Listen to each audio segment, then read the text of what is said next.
азыркы мезгилде ушул муфтиятты талашып аткан Гапуров Султан ажы, мен сизге ачык кайрылгым келет. Сиз муфтиятка жарабайсыз. Сиз муфти болушка даражаңыз, илимиңиз жетпейт. Ошондон ачык айтайын. Уялыңыз, шерменде болосуз. Ал-хаяу минал иман. Уятыңыз болсо токтотуңуз. Бул уялуу имандан дейт. Шерменде болуп калыштан мурда, муфтия болом деп талашкандан мурда уялып бул жолдон кайтыңыз. Сиз муфтиликке ачык айтайын жарабайсыз. Ал эми Хабибилла ажы, уламалар кеңешинин төрагасы. Мен сизге да кайрылгымдын себеби, сиз уламалар кеңешине кантип келгенсиз жалпы кыргыз эли билет. Сизге уят, сиз эки жүздүү болбоңуз. Эки жүздүү мунафик болбоңуз. Пайгамбарыбыз саллаллаху алейхи ва саллям айтат: "Аятул мунафиqi салас." Мунафик адамдын 3 белгиси болот дейт. Иза хаддаса казаба, сүйлөсө жалган сүйлөйт дейт.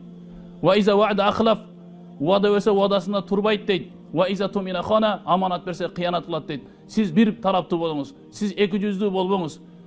Рахматулла ажы Эгембердиев, мен сизге кайрылып кетем. Сиз муфтияттан кантип кеткениңиз жалпы кыргыз эли билет.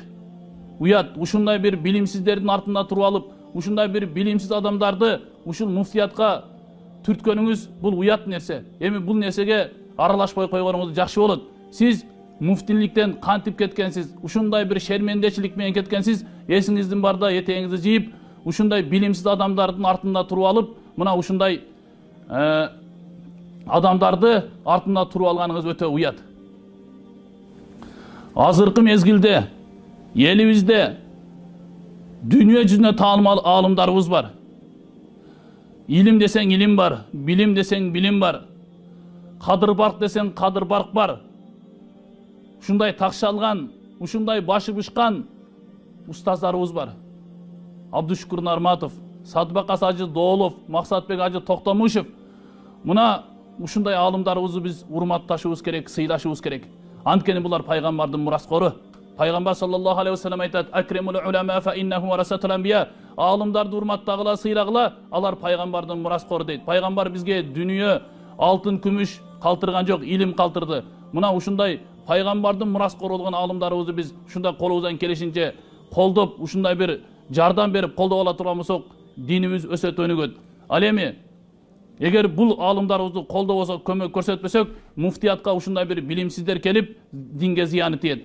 Мен ушул муфтиятты талашып аткан Султан ажы Гапуров сизге кайрылып кетейин. Сизге уят.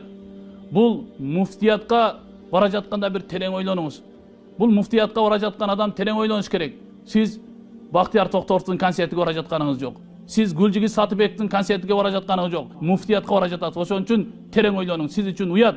Мен азыр ушу Максат ажыны колдоп атканымдын себеби, Максат ажынын өзгөчөлүктөрүгө токтолуп кете турган болсом, биринчиден Максат ажыда билим десе билим бар. Кадыр барк десе кадыр барк бар.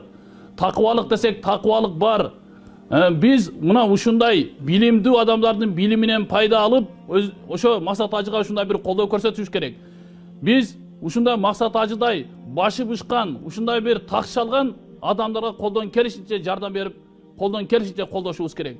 Ал эми биздин кошуна мамлекетти, кошуна өлкөлөр, Өзбекистан, Казакстандагы канчалаган аалымдар биздин ушул Максат ажыбыздын кылган иштериге ыраазычылык билдирип, ушул күнгө чейин барлык жерлерде айтып жүргөндөрүн биз өз кулагыбыз менен, өз көзүбүз менен көрүп жүрөбүз, урматтуу мекендештер. Ассаламу алейкум ва рахматуллахи ва баракатух.